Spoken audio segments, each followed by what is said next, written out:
ఏపీలో టీడీపీ నాయకులు అభివృద్ధి చేయరు కానీ అరాచకాలు మాత్రం చేస్తున్నారు.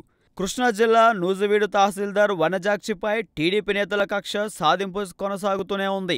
ఆర్థికంగా ఉన్నత స్థాయిలో ఉన్న టీడీపీ నాయకులకు సంబంధించి 150 రేషన్ కార్డులను ఆమె ఇటీవల తొలగించారు. విచారణలో భాగంగా తెల్ల రేషన్ కార్డులు కలిగిన వారు కార్లు, ఇల్లు కలిగి ఉన్నట్లు తేలడంతో వారి రేషన్ కార్డులను వనజాక్షి తొలగించారు. దీంతో అప్పటి నుంచి టీడీపీ నేతలు ఎంఆర్ఓ వనజాక్షిని టార్గెట్ చేశారు.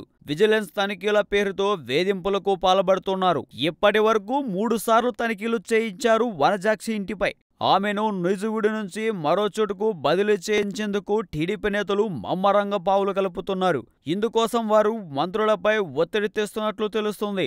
ఈ నేపథ్యంలోనే టీడీపీ నేతల తీరుతో అధికార వర్గాల్లో అసహనం వ్యక్తమవుతుంది. కాగా గతంలో అక్రమ ఇసుక రవాణా వ్యవహారంలో ముసునూరు ఎంఆర్ఓగా నిధులు నిర్వహిస్తున్న సమయంలో వనజాక్షిపై పశ్చిమ గోదావరి జిల్లా దెందులూరు టీడీపీ ఎమ్మెల్యే చింతమనేని ప్రభాకర్ దాడికి పాల్పడ్డారు. అయితే పార్టీ అధినేత చంద్రబాబు నాయుడు మాత్రం ఎమ్మెల్యేను వెనకేసుకువచ్చి తప్పంతా ఎంఆర్ఓదేగా చిత్రీకరించడం కూడా జరిగిపోయింది. అయితే వనజాక్షి పరిధి దాటి వ్యవహరించారని ఆయన వ్యాఖ్యలు చేసిన విషయం కూడా అందరికీ తెలిసిందే.